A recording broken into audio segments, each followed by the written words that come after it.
பேரவையிலே மாநில சுயாட்சி குறித்தான ஆணையத்தினுடைய முதல் பரிந்துரையை சட்டப்பேரவைக்கு கொடுத்திருக்கிறார் மாநிலத்தினுடைய திராவிட முன்னேற்ற கழகத்தினுடைய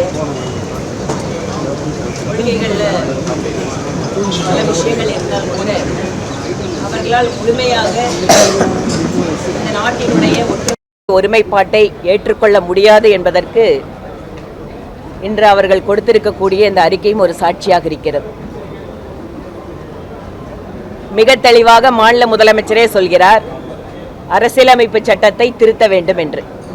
ஒரு தேர்ந்தெடுக்கப்பட்ட மக்கள் அரசாங்கம் அரசியலமைப்பை சட்டத்தை திருத்த வேண்டும் என்றால் அதற்காக தேவைப்படக்கூடிய நாடாளுமன்ற உறுப்பினர்களை வைத்து பாராளுமன்றத்தில் செய்ய வேண்டிய வேலையை அவசியமே இல்லாமல் சட்டப்பேரவையிலே அதற்கு ஒரு குழுவினை உருவாக்கி அரசாங்கத்தோட செலவில் நம்ம நாட்டினுடைய அரசியலமைப்பு சட்டத்துக்கு எதிராகவே ஒரு அறிக்கை கொண்டு வந்து கொடுத்திருக்கிறார்கள் என்றால் எந்த அளவிற்கு திராவிட மாடல் ஒட்டுமொத்த இந்திய மக்களுடைய ஒற்றுமைக்கு எதிராக இருக்கிறது என்பதற்கு மிகச்சிறந்த உதாரணம்.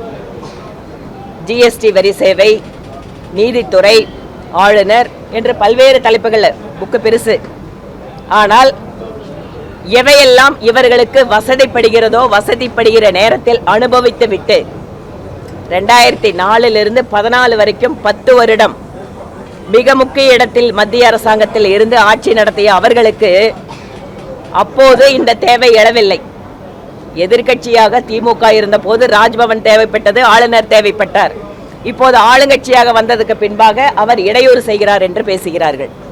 ஆக முழுக்க முழுக்க இரட்டை வேடமிடுகின்ற திராவிட மாடல் தங்கள் ஆட்சியின் அவலத்தை மறைப்பதற்காக இந்த ஆட்சி அதிகாரம் நிறைவேற்ற வருகின்ற இந்த நாளில் மாநில சுயாட்சி என்கின்ற ஒரு பிரச்சனையை தேவையே இல்லாமல் எடுத்து அதில் ஒரு சில ரெக்கமெண்டேஷன் வேற கொடுத்து நாங்கள் எல்லாம் அதற்கு உறுதியாக இருப்போம், நாங்கள் தான் தொடங்கி வைக்கிறோம், வழக்கம் போல வீரவசனம்.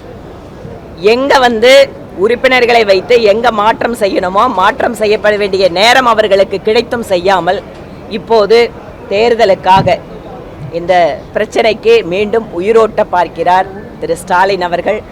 இதெல்லாம் முடிஞ்சு போன